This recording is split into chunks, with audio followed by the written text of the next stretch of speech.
یہ تنہائی کا سفر ہے، اور اگر آپ اپنی ذات کو کچھ بنانا چاہتے ہیں تو سوشل آئسولیشن اس کی بیر منیمم کاسٹ ہے۔ یہ تو وہ کاسٹ ہے جو آپ نے دینی ہی دینی ہے، سوشل آئسولیشن کے بغیر آپ اپنی ذات کو کندن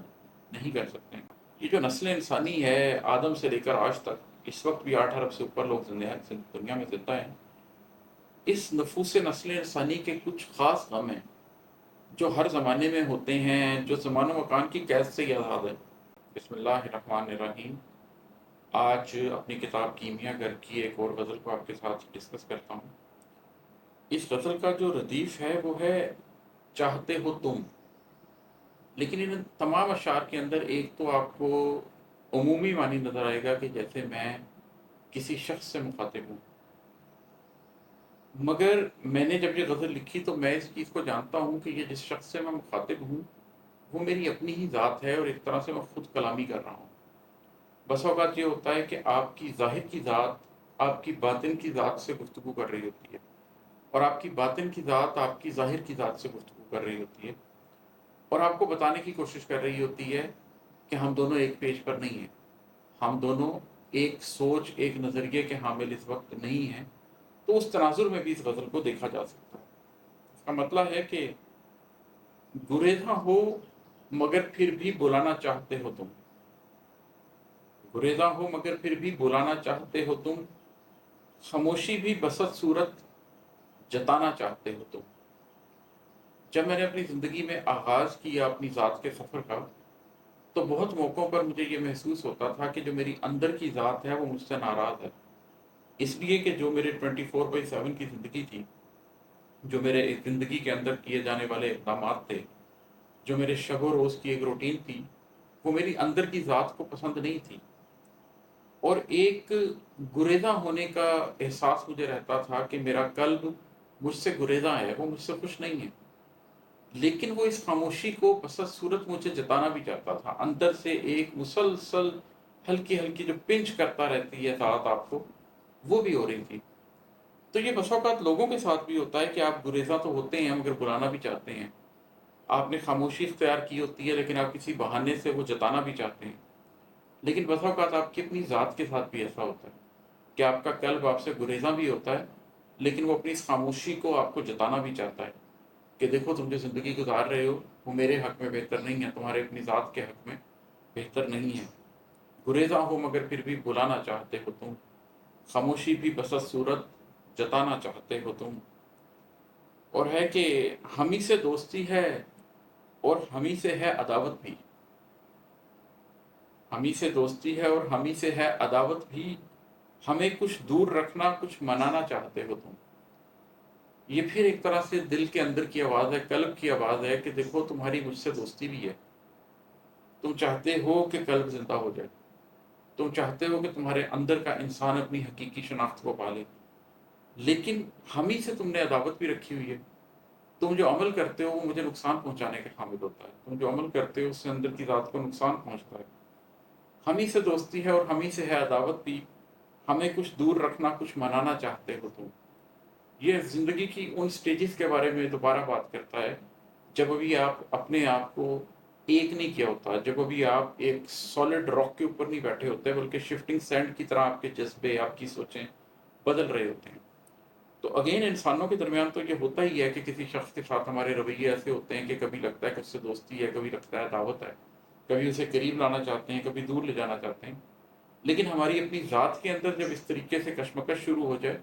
تو پھر ایک کو جیتنا پڑتا ہے، یا آپ کی ظاہر کی ذات جیت جاتی ہے اور یا آپ کی باطن کی ذات جیت جاتی ہے۔ اور ہے کہ شعور ذات تک تو آ گئے تاریک راہوں پر، شعور ذات تک تو آ گئے تاریک راہوں پر، جلا کر روشنی اب کیا دکھانا چاہتے ہو تم۔ زندگی میں جب آپ نے اپنے آپ کو پانا ہوتا ہے تو کچھ لوگوں کا خیال ہے کہ روحانیت ایک بڑی خوشبودار بڑی روشن چیز ہے، لیکن حقیقت ایسی نہیں ہے۔ اس کا انجام تو یہ ہو سکتا ہے کہ آپ آخر کار ایک ایسی منزل پر پہنچیں جہاں پر روشنی ہی روشنی اور خوشبو ہی خوشبو ہو، لیکن اس سفر کے اندر تو تاریکیاں ہوتی ہیں، تنہائیاں ہوتی ہیں، غم ہوتے ہیں، اور آپ کو ان تاریک راہوں کے اوپر ہی شعور ذات حاصل کرنا ہوتا ہے۔ ان تاریکیوں سے گزر کر ہی اپنی ذات کے بارے میں حقیقت کو سمجھنا ہوتا ہے کہ آپ کون ہیں، کیا ہیں، کس لیے اس دنیا میں آئے ہیں، وہ تمام ایگزسٹینشیل کویسچنز کا جواب آپ نے ان تاریکیوں میں دینا ہوتا ہے۔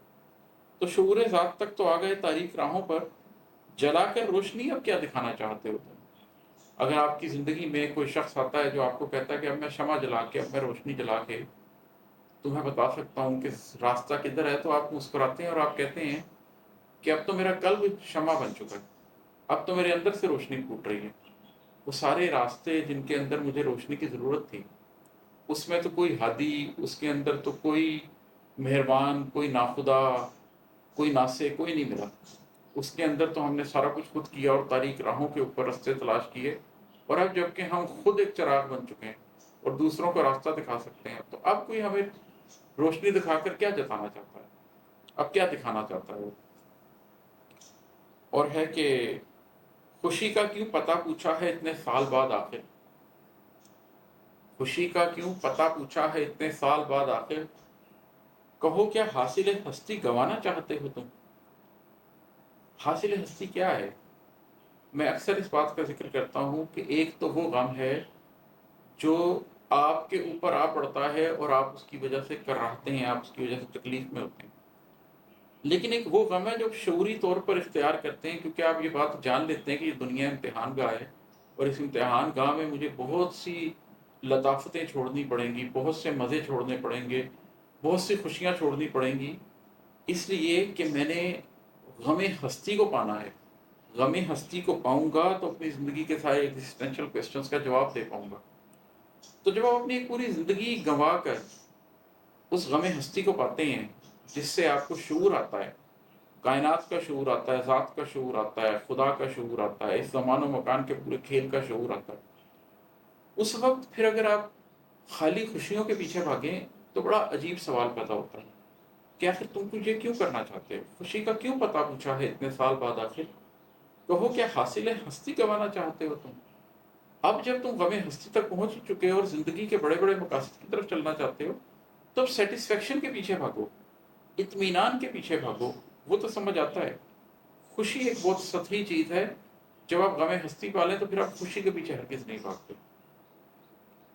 اور ہے کہ سفر آسان تھا پیچھے مگر اب سوچ لو ہمدم، سفر آسان تھا پیچھے مگر اب سوچ لو ہمدم، غم ہستی کی راہوں پر نبھانا چاہتے ہو تم۔ یہ پھر ایسے ہی ہے کہ آپ کو زندگی میں کوئی شخص ملتا ہے جو آپ کے ساتھ چلنا تو چاہتا ہے،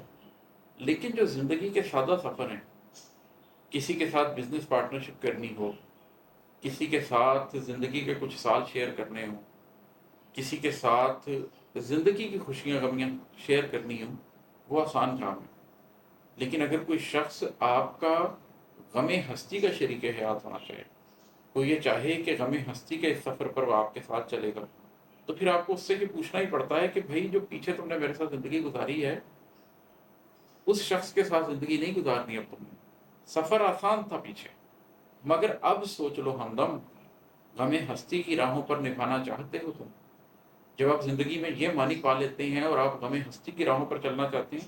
تو جن لوگوں نے آپ کے ساتھ دہائیاں بھی بتائی ہوتی ہیں، آپ کو ان سے ایک دفعہ پوچھنا پڑتا ہے کہ تم نے جو میرے ساتھ سفر کیے تھے وہ در حقیقت میرے ساتھ نہیں کیے تھے، وہ کوئی اور تھا، وہ یہ خاک کا پتلا تھا جو دنیا گزار رہا تھا، زندگی گزار رہا تھا اور زندگی کی خوشیوں غمیوں سے گزر رہا تھا۔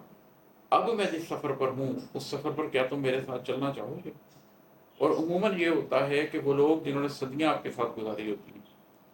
جب آپ غم ہستی کی راہوں پر چلنا چاہتے ہیں تو آہستہ آہستہ آہستہ آپ اکیلے ہو جاتے ہیں، کیونکہ اس سفر پر آپ کے ساتھ کوئی نہیں چلنا چاہتا۔ یہ تنہائی کا سفر ہے، اور اگر آپ اپنی ذات کو کچھ بنانا چاہتے ہیں تو سوشل آئسولیشن اس کی بیئر منیمم کاسٹ ہے۔ یہ تو وہ کاسٹ ہے جو آپ نے دینی ہی دینی ہے، سوشل آئسولیشن کے بغیر آپ اپنی ذات کو کندن نہیں کر سکتے ہیں۔ اور ہے کہ نفوس نسل انسانی کے غم جو ذات میں ضم ہیں، نفوس نسل انسانی کے غم جو ذات میں ضم ہیں،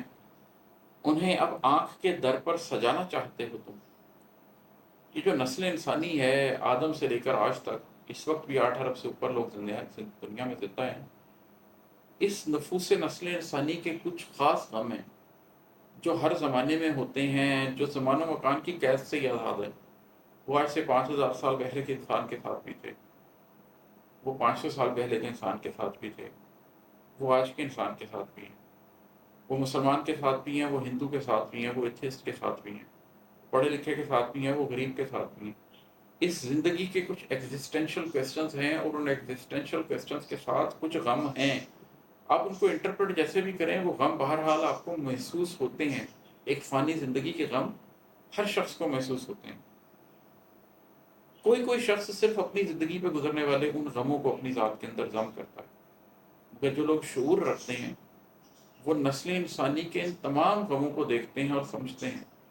وہ ہر عہد کے، ہر دور کے، ہر سماج کے، ہر معاش کے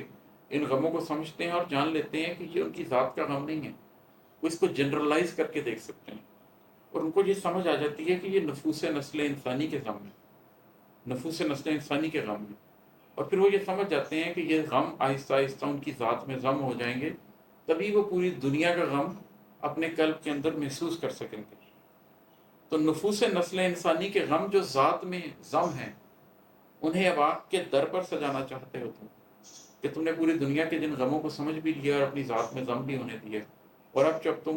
دنیا کے تمام غموں کو سمجھ چکے ہو، نسل انسانی کے غموں کو سمجھ چکے ہو، تو اب کیا تم انہیں اپنے قلب کے اندر رکھنا چاہو گے، یا اپنی آنکھ کے در پر سجانا چاہو گے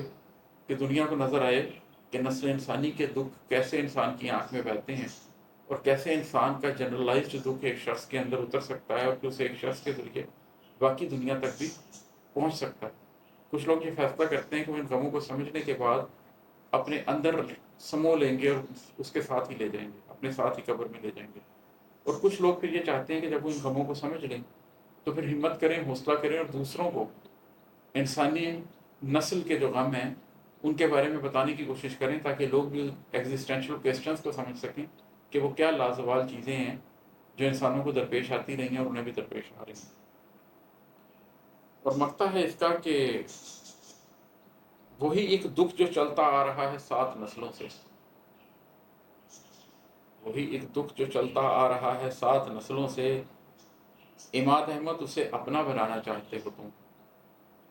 نسل در نسل کچھ غم ہوتے ہیں جو آپ نے اپنی اگلی نسلوں کو منتقل کیے ہوتے ہیں۔ مثال کے طور پر میں اپنے شجرے کو جہاں تک جانتا ہوں، میں 11ویں نسل ہوں جو مسلمان ہیں۔